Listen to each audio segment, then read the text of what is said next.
Okay, continuing with our little factoring section here, we're going to look into a special case of factoring that is referred to as a difference of squares. Now, any method that we've talked about with factoring with the a value of 1, a value greater than 1, all of these, those will work for everything. But there are different special cases that if we can identify them, we can factor a lot faster than what maybe the methods that we did with a being 1 and a greater than 1 allowed us to do. So, like I said, the method here, or the kind of hint here, is called a difference of squares. And actually, the setup is in the terminology in itself. So the first word here is a difference. Well, the word difference in math is subtraction, right? So when we see we're asked to factor an expression, if it has a difference or it has a subtraction sign in it, we know we can start to use this trick, if you will, okay? So here's the general setup. So when we have some term subtracted by another term, this is how we can factor it out. Remember, factoring, we take a sum and turn it into its product. So step 1, it has to have a difference. There needs to be a subtraction sign in the middle. The other part of this is a difference of squares. So it has to be perfect squares. Okay, so we could maybe call this difference of perfect squares, but just kind of shorthand, we say it is referred to as a difference of squares. Now, notice how when we have a standard form, ax squared plus bx plus c, there's typically three terms, a, b, and c. In this particular case, we have one term, we have two terms. There's no middle term here, right? And kind of jumping forward to some of the examples, you're typically going to see this with an x squared and a constant, an x squared and a constant, x squared and a constant. Okay, so that b term, that middle term is gone. Okay, now your perfect squares, right? Numbers wise, well, 1 squared is 1, 2 squared is 4, 3 squared is 9, 25, 36, 49. Where am I at? 7, 8 times 64. 81, blah, blah, blah, blah, right? So there's your perfect squares. So when we say we have a difference of squares, that's what we're referring to as the perfect squares. Now, with variables,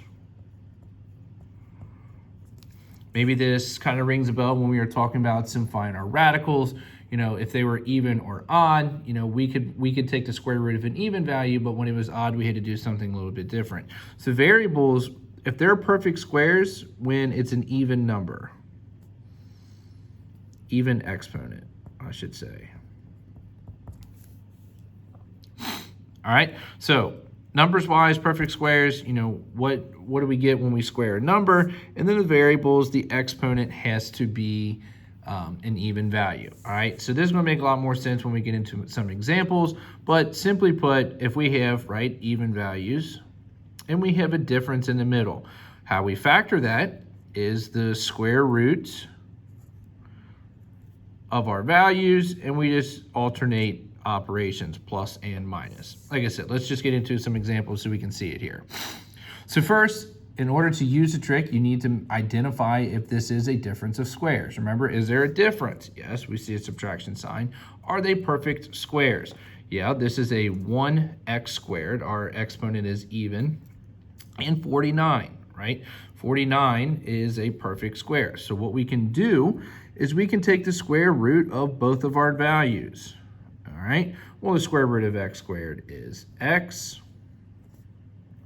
and the square root of 49 is 7. So we put the same thing in parentheses, but the only difference is now we alternate signs. Plus minus or minus plus, it doesn't matter.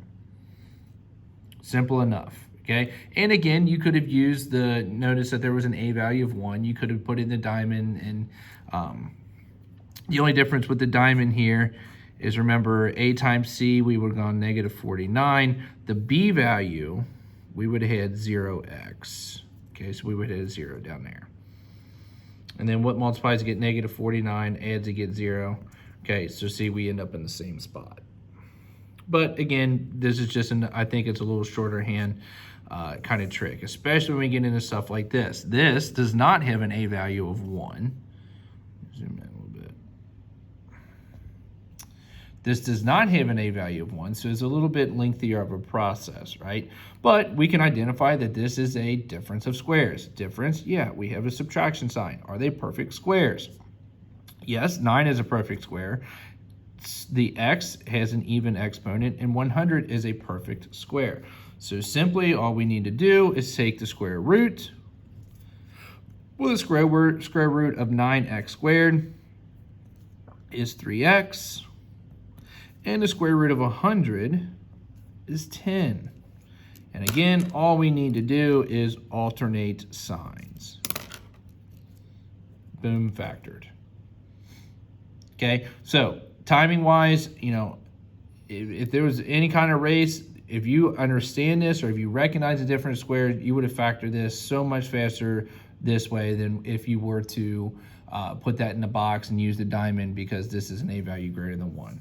So I have, let's see, 5 more examples here. If you kind of see the trick, cool, use it, go ahead. But like I said, there may presume some other issues that I kind of want to discuss here.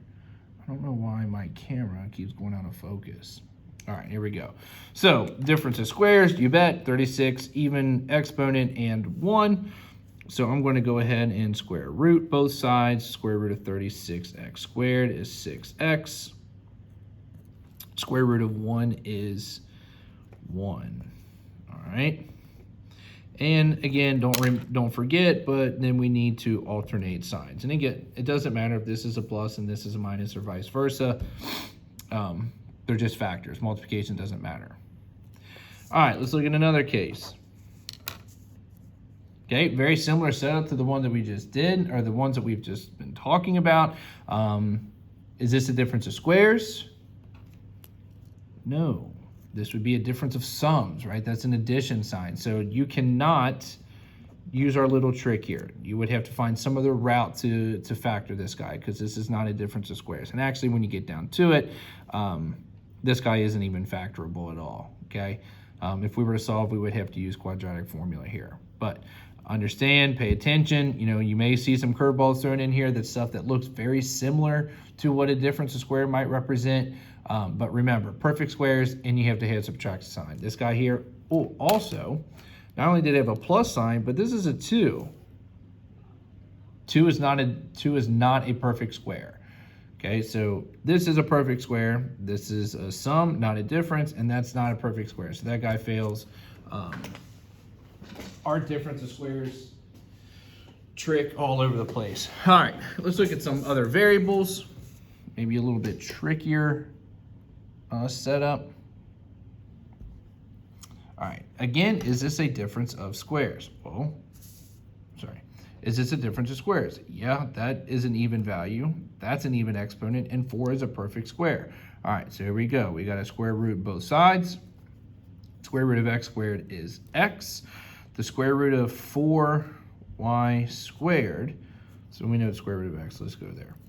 Square root of 4y squared, well, the square root of 4 is 2. Square root of y squared is y. There are your perfect squares, and we say plus minus. So something that looks pretty mean and daunting, and you know, maybe using a box and diamond, we get confused with the two variables. Boom, done. Okay, don't overthink this. Again, another example. First, identify, is it a perfect or difference of squares? Yeah, that exponent's even, that exponent's even. 16 is a perfect square. So here we go. Let's square root both sides. Square root of a to the 4th, right? How many pairs are in 4? Well, we've got 2 of them.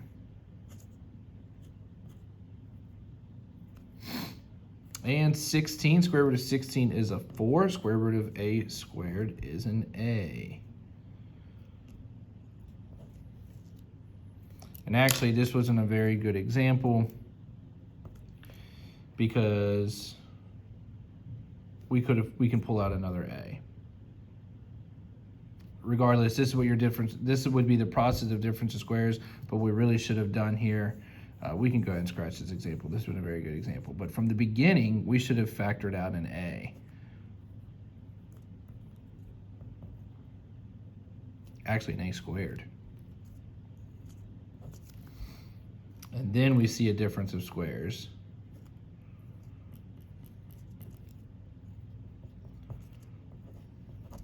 Sorry, that was an ugly example. I should have seen that earlier, but they had something in common, and that's where, you know, one thing we'll look forward into this section, being able to factor completely. You know, they cannot have any common factors. In this particular guy, actually, when we did it, we still have A's involved. All right. So again, that was an ugly example, but we should be able to start catching on to the trick a little bit more here. Always look to factor completely. And one last example here. Again, yeah, 9's a perfect square. We've got even exponents, so we're ready to go here. So we take the square root of both sides. Square root of 9 is 3. Square root of x squared is x. The square root of y squared is y. Again, alternate your signs, plus minus, minus plus, it doesn't matter. There is your factored form. Again, I'm sorry for that last example, but one thing we should pay attention to, and I didn't on that one, is you've got to pay attention to factoring completely. If the expression has some kind of term in common, we definitely need to pay attention to factor that out.